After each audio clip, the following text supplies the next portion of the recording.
मेरे पास किराए की कार थी और मैं उसे गंदा नहीं करना चाहता था। लिहाजा मैंने ओल्ड डार्लिंग को कॉलर से पकड़कर नीचे घसीट लिया। फिर मैंने ऑपरेटर समेत उसकी जेबों से हर चीज निकालकर उसके बाएं पहलू में गोली उतार दी। गोली लगते ही उसका वजूद बुरी तरह उछला था, लेकिन मैं उसका अंजाम देखने के लिए वहां ठहरने की हिम्मत न कर सका, क्योंकि मेरा पिस्तौल बेआवाज नहीं था। मुझे डर था कि कहीं धमाके की आवाज पुलिस की किसी गश्ती पार्टी की तवज्जो इधर मकसूद न करवा ले। पहले तो मेरा इरादा यह था कि उसे हलाक करके नहर में फेंक दूंगा, लेकिन वैराने में खुदनाक धमाके की गूंज सुनने के बाद मैं वहां रुकने की हिम्मत न कर सका। वहां से खासी दूर निकलने के बाद मैंने कार वापस घुमाई और शहर की तरफ हो लिया। होटल के कमरे में सुल्तान शाह को विराजमान देखकर मुझे शदीद हैरत हुई। तुम यहाँ क्या कर रहे हो? आराम, उसने मुस्कुराते हुए पुरस्कून लहजे में कहा। यह बताओ कि तुम्हारे गोरे का क्या रहा? वो तो मर गया, लेकिन तुफैल कहाँ है? इस वक्त हमारे लिए सबसे ज्यादा अहम वही है। मैंने तेज लहजे में पूछा। गोरा मर गया, लेकिन तुफैल जिंदा है।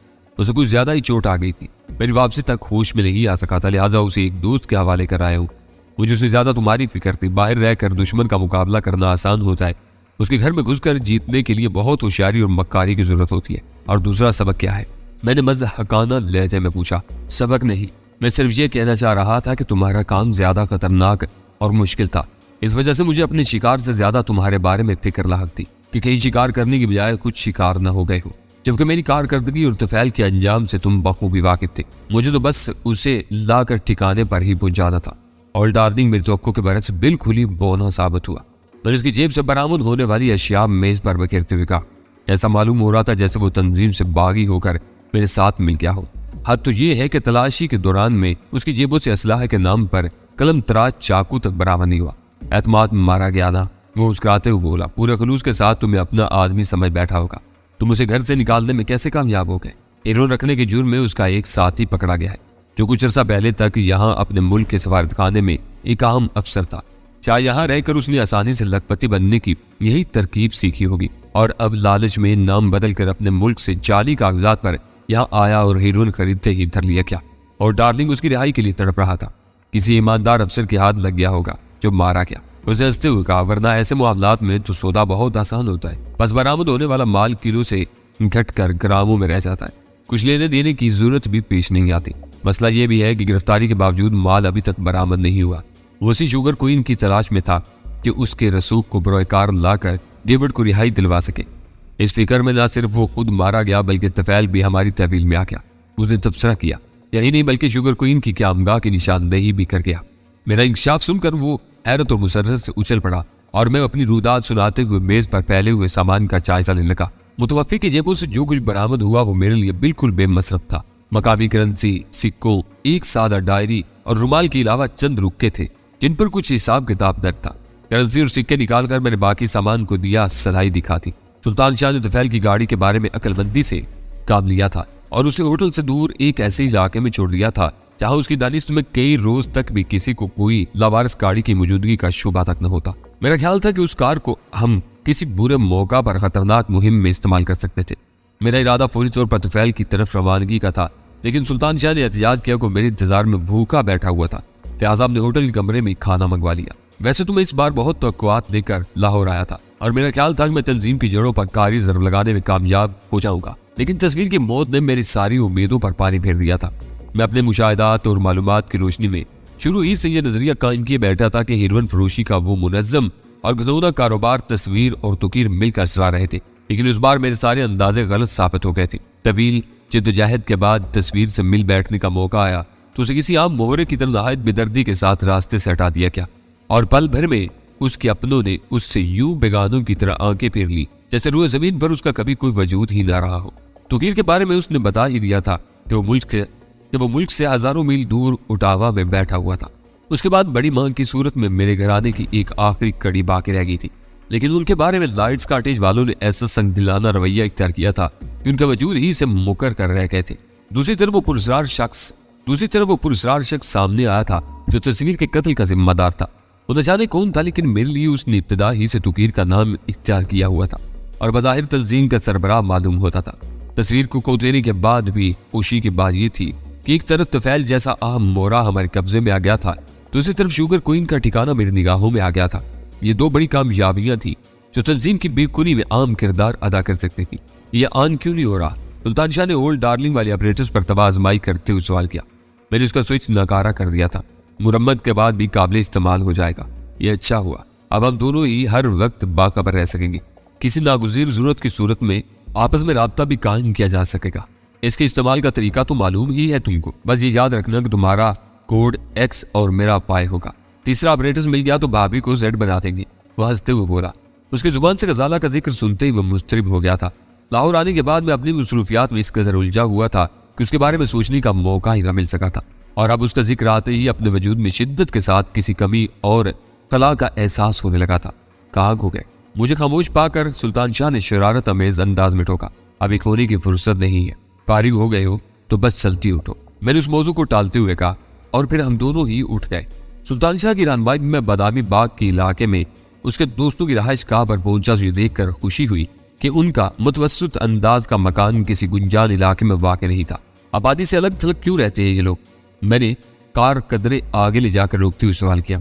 कबायली लोग हैं, इनकी सरगर्मियाँ अयालदार शहरियों के लिए बिला वजह तजस्सुस का बाइस बनती है। यूँ अलग थलग ना रहे तो हर बात का एक अफसाना तराश लिया जाएगा। अफगान महाजरों ने इन बेचारों को बड़ा बदनाम किया हुआ है। इनसे क्या ताल्लुक निकला है तुम्हारे लोगों का? अपनी मिट्टी से रिश्ता तोड़कर आदमी बेहिजाब हो जाता है। वो संजीदगी के साथ कहने लगा, जिंदा रहने और जिंदगी की दौड़ में आगे बढ़ने के लिए हर वो काम कर गुजरता है जो अपने वतन और अपने लोगों के दरमियान रहते हुए सोच भी नहीं सकता। ये लाखों की तादाद में आए हुए, इनमें चोर, डाकू, दहशतगर्द और मंशियात फरोश शायद चंद हजार भी न होंगे, लेकिन इनकी वजह से मजलूम भी बदनाम हो रहे हैं। मुश्किल ये है कि इनकी वज़ाकता और बोली हमसे मिलती जुलती है, लिहाजा इनकी बुराइयां हमारे खाते में चली जाती है, और शहरों में हमारे आदमियों को हर जगह मशकूक नजरों से देखा जाने लगा है। तुम तो तकरीर भी अच्छी खासी कर लेती हो, मैंने हंसकर कहा। तुम मजाक कर रहे हो, लेकिन यह हकीकत है कि जब मैं हीरोइन फरोशी का मंसूबा बनाकर गाँव से कराची आने के लिए पर तोड़ रहा था तो मेरे एक दोस्त ने कहा था कि किसी जमात में शरीक हो जाओ। उसका कहना था कि मुकद्दर ने साथ दिया तो सियासत खुलते ही ऐसे वारे के न्यारे होंगे कि सारे मंसूबे भूल जाओगे। उसी असना में हम मतलूबा मकान के दरवाजे पर पहुंच गए। सुल्तान शाह ने कुंडी हिलाकर दस्तक दी और मैं दिल ही दिल में उसकी सादगी से कही हुई बात का वजन करने लगा। दरवाजा खोलकर एक दराज कामत और सेहतमंद कबायली ने हमारा इस्तकबाल किया था। अंदर उसका एक साथी भी चारपाई पर दराज था। अंदर पहुंचने के बाद उनमें जिन फिक्रों का तबादला हुआ उनसे यह अंदाजा लगाना मुश्किल नहीं था कि वो सुल्तान शाह से खासे बेतकल्लफ थे। हम तो समझ रहे थे कि तुम सुबह ही वापस लौटोगे। मैं अपने मेहमान को तुम पर ज्यादा दिनों तक बोझ नहीं बनाना चाहता। सुल्तान शाह ने हंसते हुए कहा, होश में आया है या नहीं? होश में ना आता तो अच्छा होता। उनमें से एक बुरा सा मुंह बनाकर बोला, ऐसी धमकियां दे रहा था जैसे यहाँ उसका हुक्म चलता हो। तुम्हारा ख्याल ना होता तो उसके मुंह से खून की दहाड़ें बहा देता। यह असर तुम अब पूरी कर सकोगे। मैंने उसे दिलासा दिया। खाना दिया तो लात मारकर थाली उलटती थी। उस वक्त से हाथ पैर बांधकर उसे एक कोठरी में डाला हुआ है। अंधेरे में चूहों ने दिमाग दुरुस्त कर दिया होगा। सुल्तान शाह ने ऐसा जानदार कहका लगाया जैसे वो कार्रवाई उसे बहुत पसंद आई हो। वो कोठरी तक हमारी रहनुमाई करके उल्टे कदमों वापस चला गया और सुल्तान शाह ने बढ़कर कुंडी खोल दी। अंधेरे में अंदर सरसराहटें सुनाई दे रही थी। उसके साथ ही वो घुटी घुटी आवाजें भी उभर रही थी। सुल्तान शाह ने स्विच ऑन करके कोठरी में रोशनी की तो तुफैल मजहका तेज हालत में फर्श पर पड़ा हुआ नजर आया। घोर अंधेरे में रोशनी होते ही उसने आंखें भेज कर बंद कर ली थी और उसके बदन पर से कई चूहे उछल कर साजो सामान के पीछे जा चुके थे। कोठरी की हालत से जाहिर हो रहा था कि उसे फाजिल या नकारा सामान के स्टोर के तौर पर इस्तेमाल किया जाता रहा था। चंद सालों बाद तुफैल ने आंखें खोली तो वहां कहर के कोने लपक रहे थे। उसके दोनों हाथ पुष्ट पर बंधे हुए थे। टखने भी आपस में मिलाकर मजबूती से बांध दिए गए थे। मुंह में कपड़ा ठोस कर गालबन ऊपर से रुमाल बांध दिया गया था। फर्श पर एक तरफ टूटी हुई प्लेट और थाली पड़ी हुई थी और तुफैल के लिए लाया जाने वाला खाना चूहों के मैदों में मुंतकिल हो चुका था। सुल्तान शाह ने बढ़कर उसके मुंह पर से रुमाल खोलकर धाने में ठोंसा हुआ कपड़ा निकाल दिया और तुफैल फौरन एक गालियां ईजाद करने वाली कंप्यूटर में तब्दील हो गया। उससे के आलम में वो अपनी हालत को भी फरामोश कर चुका था। मैं तंजिया मुस्कुराहट के साथ उसकी हर्जा सराई सुनता रहा, लेकिन सुल्तान शाह एक नाजुक सी गाली पर भड़क गया। उसकी भरपूर ठोकर तुफैल के चेहरे पर पड़ी और उसका दाहिना रुखसार फट गया। इस वक्त तुम जो सलूक चाहो कर सकते हो, लेकिन तुम्हें इसकी कीमत अदा करना होगी। वो नफरत अमेज लहजे में गुड़ाया, किसी को बेदस्तों पा करके मार लेना मर्दानगी नहीं है। पहली बात तो ये जहन से निकाल दो कि यहाँ कोई तुम्हारी मदद को आ सकेगा। मिनसर लहजे में कहा, हम तुम्हारे बदन से सारी खाल भी उतार देंगे तो कोई तुम्हारी मदद नहीं करेगा। इस इतराफ में मीलों दूर तक वीराना ही वीराना है। तुम कौन और मुझसे क्या चाहते हो? उसने मजबूत लहजे में सवाल किया। बहुत बेसा पिटा सवाल है। 30 लाख की आड़ में तुमने मुझे जो बारूदी ब्रीफ केस भेजा था उससे बचने के बाद मुझे हक हासिल है कि तुम्हारा जो हशर चाहे वो करूं। उसने फर्श पर बड़े बड़े गर्दन झटक कर चंद सालियों के लिए गौर से मेरी तरफ देखा, फिर उसकी आंखों में हैरत फैलती चली गई। ओह मेरे खुदा, तो तुम शायद डैनी हो। बिल्कुल हूँ।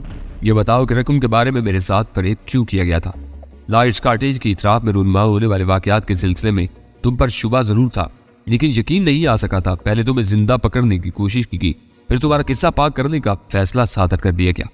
फैसला सादर करने वाला कौन था? मैंने एक कदम आगे बढ़कर सवाल किया। मैं नहीं जानता, उसने बराह रास्त मेरी आंखों में देखते हुए कहा। उसकी निगाहों में अभी तक हैरत रची हुई थी, जैसे उसे मुझसे हम कलाम होने के बारे में यकीन ना रहा हो। वो किस नाम से पहचाना जाता है? बास। उसे किसी ने नहीं देखा, मैंने भी बस उसकी आवाज ही सुनी है। वो A2 भी कहलाता है? मैंने सवाल किया।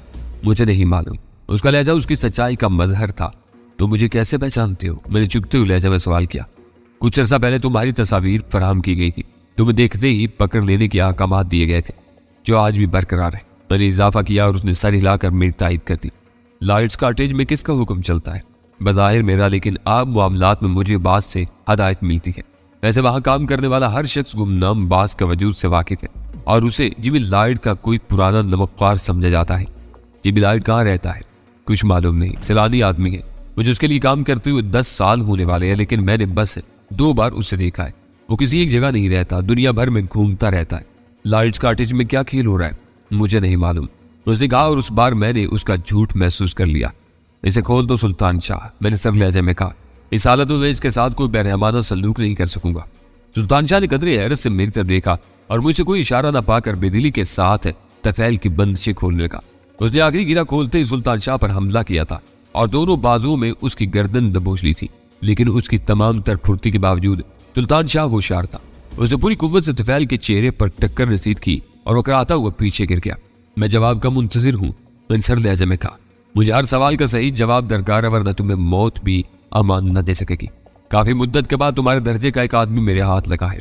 मैं नहीं जानता, मुझे बस इतना मालूम है कि जिमी लाइट का अपना शौक है। अमारत के हर मुहाफिज के पास असलहा के बाकायदा लाइसेंस मौजूद है। फिर तुम मुझे 30 लाख किस लिए दे रहे थे? तुम्हें एक धेला भी न दिया जाता। तुमने देख ही लिया होगा कि वो एक गहरी चाल थी। मुझे हैरत थी कि उसने अपने उस आदमी के हैसियत के बारे में एक लफ्ज भी ना पूछा, जो उसकी हदायत पर बारूदी ब्रीफ केस लेकर मुझसे मिलने आया था। अगर वहां कोई हेर फेर नहीं हो रहा तो ये शुगर क्वीन और ओल्ड डार्लिंग क्या भला है? ये सब मेरे लिए गैर मुतअल्लिका बातें हैं। मैं अपने काम से काम रखता हूँ। हमारे यहाँ अपनी हदूद से तजावुज करने वाले को माफ नहीं किया जाता। फिर तुम उसकी काल पर वहां क्यों दौड़े गए थे? वो मेरा फर्ज था। ट्रांसमीटर हमारे आदमियों के इस्तेमाल में है, फिर मैं उसकी आवाज पहले भी सुनता रहा था। उसे किसी मदद की जरूरत थी तो मेरा वहां पहुंचना जरूरी था। जानते हो कि उसका मसला क्या था? मैंने हकारत अमेज अंदाज में सवाल किया। हीरोइन, उसका एक मुअज़्ज़ज़ सफारतकार दोस्त हीरोइन से पकड़ा गया है और शायद लाइट्स कॉटेज की बुनियादें भी उसी सतून पर खड़ी हैं। फर्ज, हदायत और ईमानदारी सब ढकोसले हैं। बात सिर्फ इतनी सी है कि तुम सब मौत के सौदागर हो और तुम्हारी टोली ने यहाँ अपनी हिफाजत के लिए एक महफूज बल्कि नाकाबिल शिकस्त हिसार कायम किया हुआ है, ताकि घर की कोई खबर बाहर न जा सके। जानते हो तो मुझसे पूछना बेसूद है, वो डटाई से और बेपरवाही के साथ बोला। हो सकता है तुम्हारे जराए ही दुरुस्त हो। बात से राब्ते का क्या तरीका है? कदर तवक्कुफ के बाद मैंने सवाल किया। कोई नहीं, जब जरूरत होती है वो खुद ही राब्ता कायम कर लेता है। A2 के बारे में अपने तजुर्बे के पेश नजर मुझे उसकी बात में सदाकत नजर आ रही थी। वो बज़ाहिर जितना सख्त जान था, अंदर से भी उसी कदर मजबूत था। वो अच्छी तरह समझ रहा था कि हमारी मर्जी के बगैर उस कोठरी से जिंदा नहीं निकल सकेगा, लेकिन उसके बावजूद वो खौफ नहीं था। बात से हदायत मिलने का जरिया क्या होता है? जब चाहता है फोन कर लेता है। उसने बिला तवक्कुफ जवाब दिया। और अब ये बताओ कि तस्वीर की माँ कहाँ है? मैंने चंद सानियों तक उसे घूरते रहने के बाद सर लहजे में वो सवाल भी कर ही डाला जिसे मैं अब तक रोके हुए था।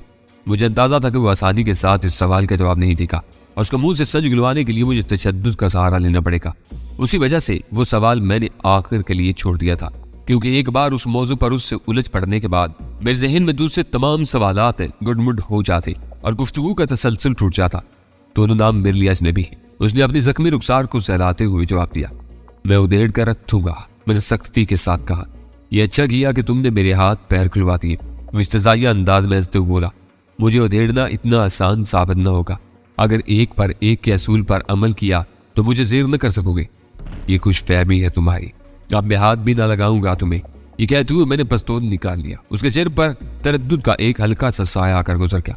मैं तस्वीर के माँ के वजूद से लाइम, उसने फीके लहजे में कहा। वो खुद लापता है, उससे लाताल्की क्यों इख्तियार की गई है? यह बात समझने के लिए गैर मामूली जहानत तो दरकार नहीं है। वो तुम ही ने बताया था कि वो मार डाला गया है। बस जाहिर है कि उसके कत्ल के पीछे किसी न किसी नापसंदीदा वाक़े की कार फरमाई रही होगी। ऐसे हालात में उससे अपना ताल्लुक जाहिर करके परेशानियों के सिवा और क्या मिल सकेगा। अभी तुम मार दिए जाओ तो तुम्हारे साथ भी यही सलूक होगा। हुआ करे, वो शाने उचका कर बोला। मरने के बाद आदमी इन सब फिक्रों से आज़ाद हो जाता है। कफन सरकारी हो या दरबारी, 2 गज जमीन हर एक को मिल जाती है। काम करने के लिए इतना ही काफ़ी है कि ज़िंदगी में हर आसाइश फराहम की जाती है। तकरीर बंद करो। सुल्तान शाह पहली बार दखल अंदाजी करते हुए उसीली आवाज़ मुकराया। तस्वीर की माँ के बारे में जो पूछा गया है उसका जवाब दो। वो कुछ कहने की बजाय चैलेंज करती हुई तहकीर अमेज निगाहों से उसकी तरफ देखने लगा और सुल्तान शाह की खोपड़ी सुलग उठी। वो किसी भूखे दरिंदे की तरह तफैल पर टूट पड़ा। तफैल पहले से तैयार था। उसने सुल्तान शाह को अपने हाथों पर रोकने की कोशिश की, लेकिन वो किसी जोंक की तरह उससे लिपट गया। उसकी 2-3 ही टकरों में तफैल के औसान खता हो गए। वो मुदाफाना अंदाज बरकरार रखता तो शायद सुल्तान शाह उसे बुरी तरह रगेद कर रख देता, लेकिन उसे फौरन ही होश आ गया और फिर सुल्तान शाह के सितारे गर्दिश में आ गए। अगर मैं गोली चलाने की धमकी न देता तो वो सुल्तान शाह को नीचे गिरा लेता। मेरे ललकारने पर वो जोर आजमाई फौरन ही मौकूफ होगी और सुल्तान शाह बुड़बड़ाता हुआ पीछे हटा। मुझे जो कुछ मालूम था वो तुम सुन चुके हो। चंसानियों के तवक्कुफ के बाद तुफैल अपने चढ़ते हुए सांसों को काबू करते हुए बोला, बेहतर ये होगा कि आप मेरी राह न रोको। यह न समझो कि हमने तुम्हें मेहमान के तौर पर मदू किया था। मैंने तल्ख लहजे में कहा, बड़ी माँ का सुराग बताए बगैर तुम यहाँ से जिंदा और सलामत वापस नहीं लौट सकोगे। गलतफहमी है तुम्हारी। वो पूरा एतमाद लहजे में बोला, हम लोग 19वीं नहीं 20वीं सदी में रह रहे हैं और ये इजादात का दौर है। तुम अपनी दानिश में मुझे अगवा करके लाए हो, लेकिन किसी भी लम्हे मेरे हामी इस मकान पर धावा बोल सकते हैं। ये देखो। उसने अपने बाई हाथ की दूसरी उंगली को फिजा में लहराते हुए कहा, व्हाइट गोल्ड की ये अंगूठी मैंने महज शौकिया नहीं पहनी हुई है। इसमें नग की जगह एक ऐसा चिप नस्ब है जो हर लम्हे रेडियाई लहरें नशर करता रहता है और दूसरी तरफ एक ऑपरेटर्स पर ये इशारे बाकायदा मॉनिटर होते हैं जिनसे मेरी मौजूदगी के मकाम का तयन महज गजों के फर्क से करना मुमकिन है। हम लोग वक्त के साथ चल रहे हैं। तुम इतनी आसानी के साथ हमारे साथ मनमानी न कर सकोगे। ये कहानी मुझे सुनाने की क्या जरूरत थी? मैंने सर लहजे में सवाल किया। सिर्फ ये बताना चाह रहा था कि तुम गलत लोगों से उलझे हो। आखिर में नतीजा यही निकलेगा कि तुम बेबसी के आलम में अपना सर पीटते किसी शाहराह पर तमाशा बने हुए नजर आओगे। उसके लहजे में तमस्कर के साथ बला का एतमाद चलक रहा था। ये अंगूठी इस्तेमाल करने वाले इस बात के पाबंद हैं कि हर 2 घंटे बाद मॉनिटरिंग यूनिट को अपनी सलामती की इत्तला देते रहे। मुझे आखिरी रिपोर्ट दिए हुए 3 घंटे से जायद हो चुके हैं। वो लोग हरकत में आ चुके होंगे और किसी भी लम्हे तुम नाकाबिले बयान मुश्किलात से 2-4 हो सकते हो। अंगूठी उतार दो इसकी उंगली से। मैंने सुल्तान शाह को हुक्म दिया और वो किसी वैशी सांड की तरह तफैल पर टूट पड़ा। अपनी हर्जा सराई से तुमने खुद ही मुसीबत मोल ली है। उसे सुल्तान शाह के खिलाफ मुदाफाना मुकाबले में मसरूफ देखते हुए बोला, अब उन्हें ये अंगूठी किसी खारे ज़दा कुत्ते के गले में ही झूलती हुई मिलेगी। इस वक्त सुल्तान शाह ने अपनी वैश्याना हरबों से उसे बौखला कर रख दिया था, लेकिन उसका बायां हाथ किसी तरह सुल्तान शाह के काबू में नहीं आ रहा था। उंगली तोड़ दो या काट दो, अंगूठी बहुत जरूरी है। मैंने आग लगाई और उस बार कोठड़ी की महदूद फिजा तुफैल की दर्दनाक चीख से गूंज उठी। सुल्तान शाह ने बिजली की सुरात के साथ उसका बायां हाथ गिरफ्त में ले लिया था और 1-2 झटके में कामयाबी हासिल करके उससे अलग हटाया था। शायद उसने उंगली की हड्डी तोड़कर खाल के चीथड़े उड़ा दिए थे, क्योंकि वह भद्दी और खून आलूद उंगली फर्श पर पड़ी किसी कीड़े की तरह तड़प रही थी और अंगूठी सुल्तान शाह की तहवील में आ चुकी थी। क्या हो रहा है सुल्तान खाना?